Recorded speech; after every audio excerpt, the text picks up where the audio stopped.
Assalamualaikum warahmatullahi wabarakatuh. Selamat malam semuanya. Perkenalkan, nama saya Muhammad Habibia Syauki dengan NIM 24110504285. Pada kesempatan ini, saya akan mempresentasikan Risk Management Plan atau rencana manajemen risiko dalam investasi saham menggunakan akun virtual Stockbit.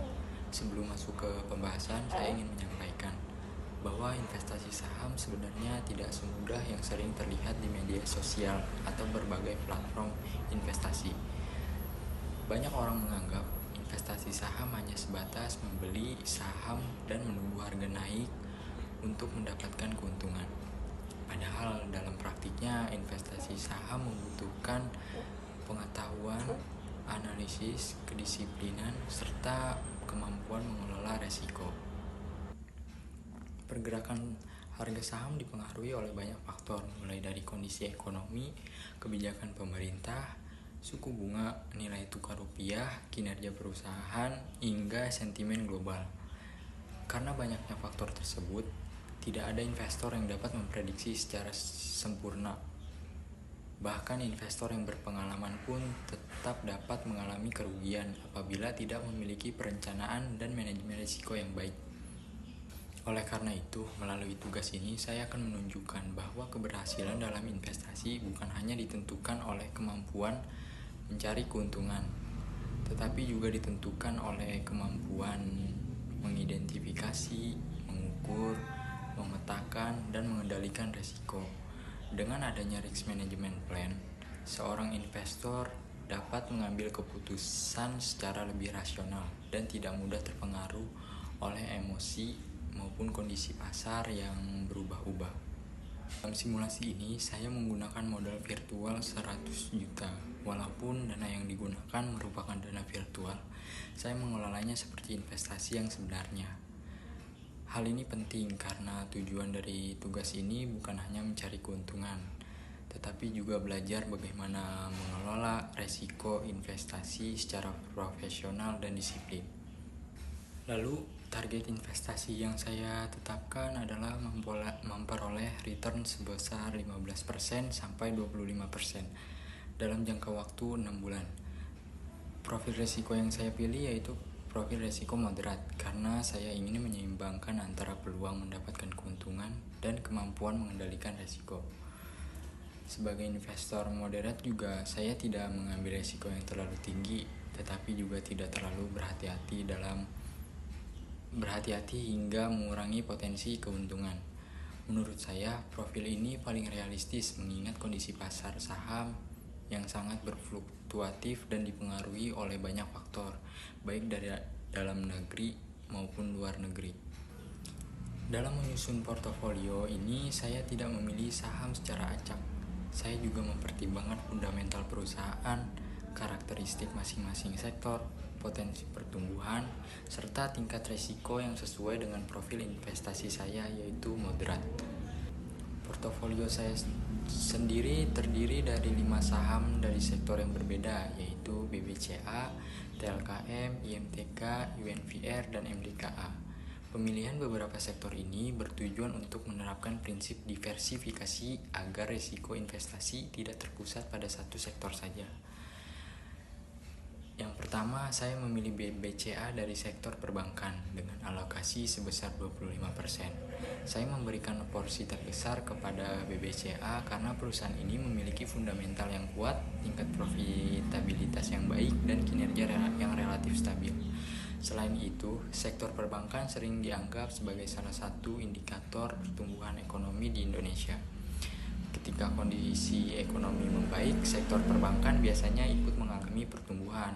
Oleh karena itu, BBCA saya jadikan sebagai salah satu saham inti stok dalam portofolio saya. Lalu yang kedua yaitu saya memilih TLKM dari sektor infrastruktur dan telekomunikasi dengan alokasi sebesar 20%. Saya memilih TLKM karena bisnis telekomunikasi saat ini sudah menjadi kebutuhan utama masyarakat. Hampir seluruh aktivitas seperti pendidikan, pekerjaan, dan bisnis bergantung pada layanan internet dan komunikasi.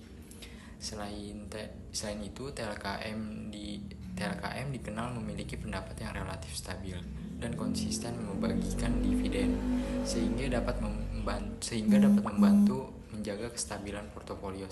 Ketiga yaitu saya memiliki IMTK dari sektor teknologi dengan alokasi sebesar 20%. Saya menyadari bahwa saham teknologi memiliki resiko atau volatilitas yang cukup tinggi, namun saya tetap memasukkan IMTK ke dalam portofolio karena sektor teknologi memiliki potensi pertumbuhan yang besar di masa depan, terutama seiring dengan meningkatnya digitalisasi di Indonesia.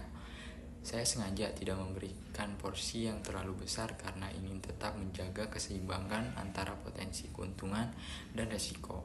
Yang keempat, saya memilih UNVR dari sektor konsumer dengan alokasi sebesar 15%. Alokasi ini memang lebih kecil dibandingkan saham lainnya, tetapi peran UNVR ini sangat penting bagi saham defensif. Sebagai saham defensif, produk-produk yang dijual oleh UNVR juga merupakan kebutuhan sehari-hari masyarakat, sehingga permintaannya cenderung tetap ada meskipun kondisi ekonomi sedang melemah. Oleh karena itu, UNVR saya jadikan sebagai salah satu penyeimbang portofolio ketika pasar sedang mengalami ketidakpastian. Lalu yang kelima, saya memilih MDKA dari sektor basic material dengan alokasi sebesar 20%. Saya memilih MDKA karena sektor komoditas masih memiliki peluang pertumbuhan yang menarik, terutama ketika permintaan global terhadap bahan baku meningkat. Namun saya juga menyadari bahwa saham ini memiliki tingkat resiko yang tinggi karena sangat dipengaruhi oleh harga komoditas dunia, nilai tukar rupiah, dan kondisi ekonomi global. Oleh karena itu, saya melakukan monitoring yang lebih intensif terhadap saham ini. Secara keseluruhan, komposisi portofolio yang saya pilih mencerminkan profil resiko yang sesuai dengan yang saya gunakan, yaitu moderat. Saya mengombinasikan saham-saham yang stabil seperti BBCA, TLKM, dan UNVR dengan saham yang memiliki potensi pertumbuhan yang lebih tinggi seperti IMTK dan MDKA. Dengan kombinasi tersebut, saya berharap dapat memperoleh target keuntungan sebesar 15% sampai 25% dalam 6 bulan, tetapi dengan tingkat resiko yang tetap dapat dikendalikan. Kita masuk ke tahap identifikasi resiko.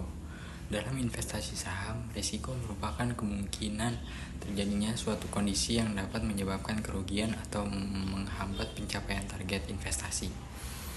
Oleh karena itu, sebelum mengambil keputusan investasi, saya terlebih dahulu mengidentifikasi berbagai risiko yang mungkin terjadi agar dapat mempersiapkan strategi pengendaliannya.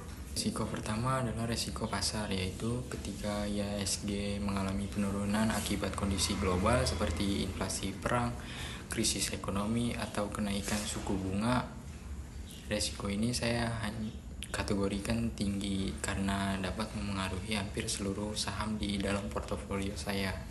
Lalu risiko kedua yaitu adalah risiko perusahaan.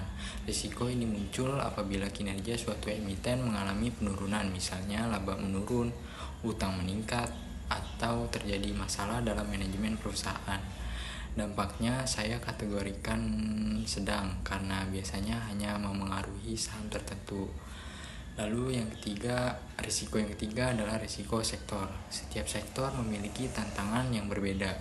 Sebagai contoh, sektor teknologi dapat tertekan ketika suku bunga naik, sedangkan sektor komoditas dipengaruhi oleh harga dunia. Risiko ini saya kategorikan rendah karena portofolio saya sudah terdiversifikasi. Risiko keempat yaitu risiko likuiditas, yaitu ketika saham sulit dijual dengan cepat pada harga yang diinginkan. Risiko ini saya kategorikan sedang. Mengapa? Karena dapat menghambat investor ketika ingin mencairkan dana.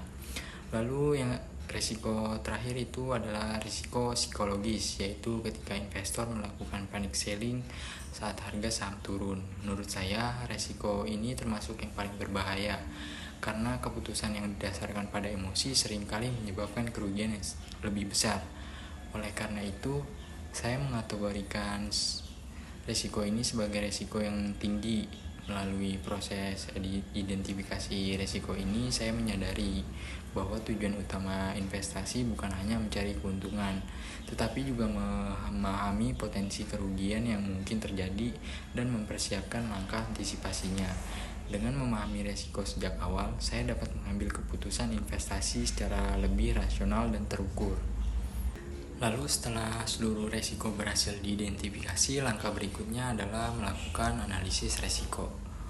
Analisis resiko ini bertujuan untuk menilai dua hal utama, yaitu seberapa besar kemungkinan suatu resiko terjadi atau seberapa besar dampaknya terhadap portofolio investasi saya. Melalui analisis ini, saya dapat mengetahui resiko mana yang harus mendapatkan perhatian lebih besar dan resiko mana yang masih dapat ditoleransi. Dengan kata lain, saya tidak bisa memperlakukan semua resiko dengan cara yang sama, karena setiap resiko memiliki tingkat ancaman yang berbeda. Berdasarkan hasil analisis, resiko pasar dan resiko psikologis merupakan resiko yang memiliki tingkat prioritas yang tinggi. Risiko pasar memiliki dampak yang besar karena penurunan IHSG dapat memengaruhi hampir seluruh saham dalam portofolio saya. Sementara itu, risiko psikologis juga sangat tinggi karena keputusan yang diambil berdasarkan emosi seperti panic selling dapat menyebabkan kerugian yang sebenarnya dapat dihindari. Selanjutnya ada resiko perusahaan dan resiko likuiditas berada pada tingkat sedang. Risiko ini memang tidak selalu terjadi, tetapi tetap harus diawasi karena dapat memengaruhi kinerja investasi dan menghambat pengambilan keputusan. Sedangkan risiko sektor berada pada tingkat yang lebih rendah karena saya sudah menerapkan diversifikasi portofolio ke beberapa sektor yang berbeda, sehingga dampaknya terhadap keseluruhan investasi dapat dikurangi. Untuk mengendalikan resiko-resiko tersebut, saya menerapkan beberapa strategi mitigasi. Strategi pertama adalah diversifikasi portofolio. Saya membagi dana investasi ke beberapa saham yang berasal dari sektor yang berbeda, yaitu perbankan, infrastruktur, teknologi, konsumer, dan basic material. Tujuan dari strategi ini adalah untuk mengurangi konsentrasi resiko pada satu sektor saja atau satu perusahaan saja.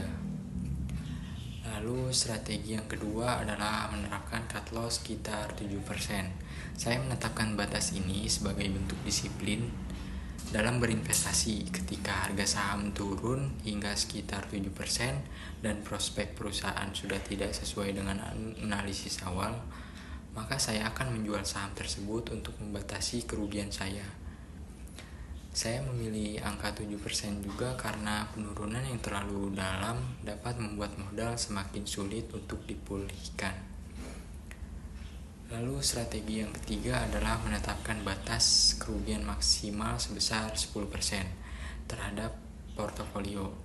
Batas ini berfungsi sebagai pengaman modal dalam investasi. Menjaga modal sama pentingnya dengan mencari keuntungan. Jika kerugian sudah mendekati batas maksimal yang ditetapkan, maka saya akan mengevaluasi kembali strategi investasi, mengurangi posisi pada saham yang beresiko tinggi, atau bahkan menahan bagian dana dalam bentuk kas sampai kondisi pasar lebih stabil.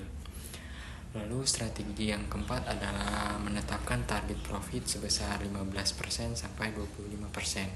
Target keuntungan ini dibuat agar saya memiliki tujuan investasi yang jelas dan tidak mengambil keputusan secara emosional. Lalu strategi yang kelima yaitu melakukan monitoring portofolio sebanyak 2-3 kali dalam seminggu. Monitoring ini bertujuan untuk melihat perkembangan harga saham, kondisi ekonomi, dan berita yang dapat memengaruhi investasi. Namun, saya tidak melakukan pemantauan setiap saat, juga karena hal tersebut justru dapat memicu keputusan yang emosional seperti panic selling atau membeli saham tanpa analisis yang matang. Menurut saya, seluruh strategi mitigasi yang saya buat saling melengkapi satu sama lain. Diversifikasi berfungsi untuk mengurangi resiko, cut loss dan batasan kerugian memaksimalkan berfungsi melindungi modal, target profit, membantu menjaga disiplin dan mengambil keuntungan, dan monitoring portofolio membantu saya beradaptasi terhadap perubahan kondisi pasar. Dengan menerapkan strategi-strategi tersebut secara konsisten, saya berharap target investasi sebesar 15% sampai 25% dapat tercapai dengan risiko yang tetap terkendali. Sebagai kesimpulan, keberhasilan investasi saham tidak hanya ditentukan oleh kemampuan memilih saham yang bagus, tapi juga oleh kemampuan mengidentifikasi, menganalisis, memetakan, dan mengendalikan risiko dengan baik. Dengan menerapkan risk management plan secara disiplin, saya berharap target keuntungan dapat tercapai dengan risiko yang tetap terkendali. Jadi tujuan utama saya dalam menyusun portofolio ini bukan mencari keuntungan setinggi-tingginya, tetapi membangun portofolio yang seimbang antara stabilitas dan potensi pertumbuhan. Hal tersebut sejalan dengan profil risiko yang saya pilih, yaitu sebagai investor moderat. Baik, terima kasih. Kurang lebihnya mohon maaf. Wassalamualaikum warahmatullahi wabarakatuh.